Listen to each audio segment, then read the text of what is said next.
What's up everybody, this is Kyprotonic, today with a Black 2 White 2 Pokemon Wi-Fi battle against an opponent called the THESGTBASH. I'm kind of using like a standard rain team. You probably will notice some differences from the last battle.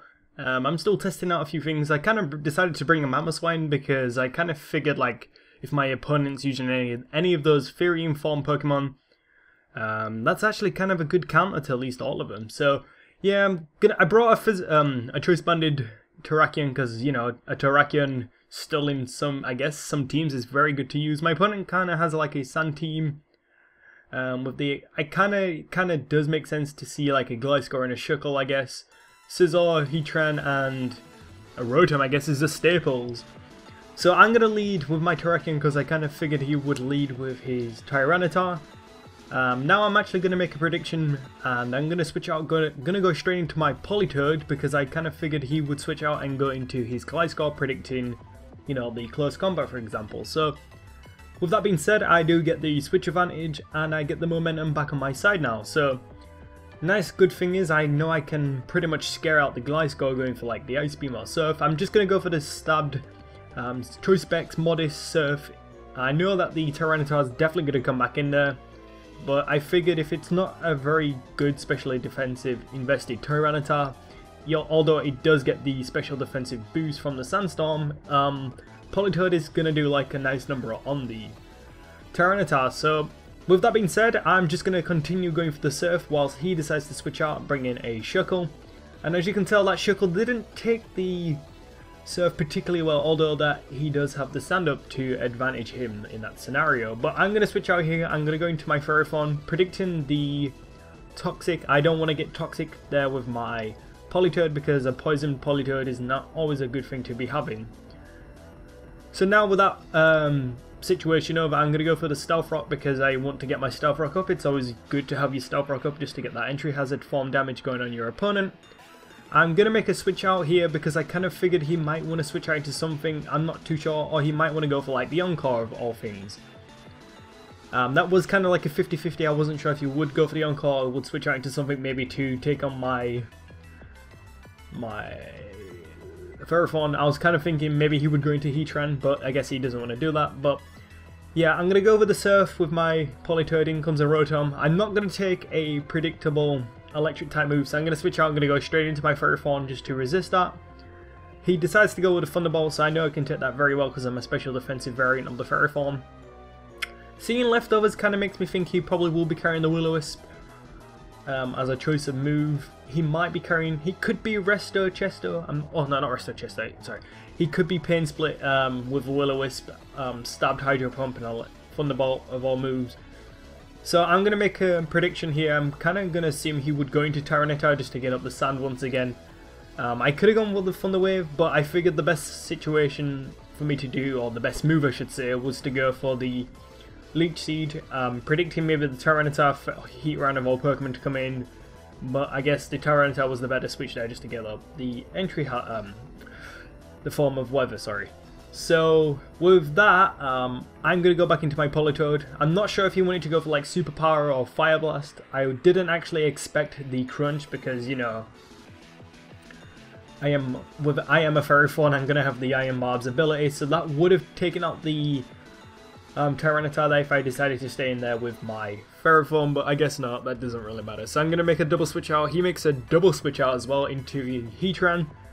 I didn't actually expect a Heatran, and what really surprised me even more was the fact that he hasn't got up his Stealth Rock, which is not really unusual for that reason, but I didn't actually expect the Heatran to be carrying like Substitute with Magnastorm. I really don't see that often. To be honest, I haven't seen that since like very early 5th gen stuff, so that's a very unusual set, I guess, because I don't really get to see all the time. I kind of do expect maybe the Air Balloon or more special defensive Heatran, or maybe Stealth Rock with Air Balloon and 3 attacks, for example. Yeah, it was kind of like weird, I just didn't expect it, and I'm not criticizing, I just didn't expect it, so it kind of put me in a whirlwind of things just to figure out what the Heatran wanted to do. So he decides to sacrifice his Tyranitar after I brought in my Tornado Spherian form, break the Substitute with the Focus Blast. I'm really risking it there. I mean, I do have Terrakion, and a Mamoswine that can pretty much deal with that a little bit better, but one of those two Pokemon would more likely die in that scenario, so I figured maybe keeping them in the back of my Pokemon, no, keeping them as like a back hold for later on in the game is much better, because most of these Pokemon don't really like to take on the Terrakion and Mamoswine just based on what his team is anyway. So I guess Tornadus is the bigger threat, just because with the rain still up. I know I've got the Choice Spec stabbed Hurricane going around, but yeah, I don't know if that was the best option to go with there, but whatever. So in comes a Scizor eventually, and I was a bit scared of this Scizor because I saw Swords Dance, and you know, that usually reminisces to be like a very bulky Scizor with like Roost, SD, Bug Bite and Bullet Punch for example, but I thought maybe my Choice Specs Politoed with the Spec Surf, you know, it would have taken out the Scizor, but I guess the investment of the HP, I guess, and the special defense would have paid off there.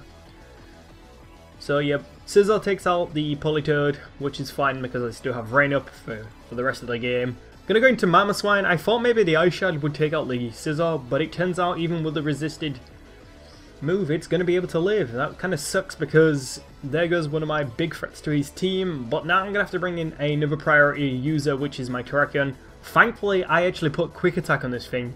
The reason why I put Quick Attack is just because of little situations like this. I'm not gonna say like all the time Quick Attack is gonna come in useful, but sometimes having that extra priority on your team does work wonders. So in comes a Rotom. I don't think maybe the Quick Attack would actually take out the Rotom there, so I'm going to switch out, going to go straight into Jirachi. And Jirachi kind of does a little bit good against this Rotom just because of with it being special defensive, I know I can take it on pretty well. So he does miss Will-O-Wisp, which kind of sucks, but I was initially just going to go for the U-turn and then get the switch advantage just to gain the momentum on my side of the field.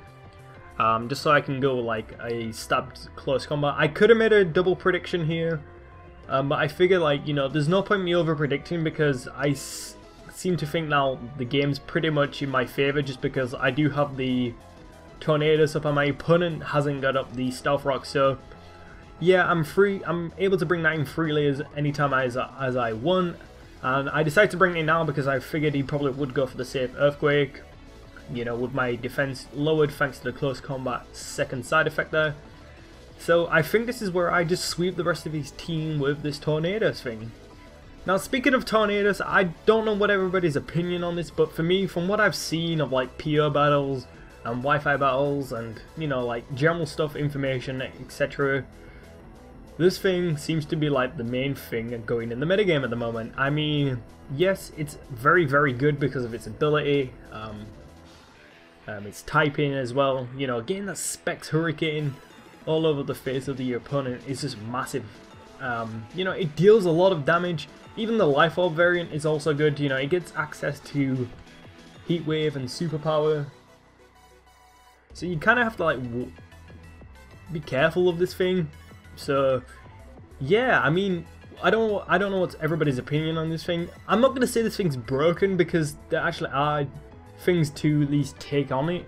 Whether that's just like bringing in like a Porygon 2, a Jirachi, Bronzong, Gastrodon, just to name a few Pokemon. But that means you just have to bring like those type of Pokemon to the game every time. That's obviously implying that your opponent's going to bring one of these Tornadus all the time. But I mean, who wouldn't? This thing's just a mammoth. It's like a juggernaut. I mean, it can just take hits, it can just gain back HP with its ability, and it can just like strike back with its almighty Hurricane. So let me know what you think of this thing. I think it's overpowered, but personally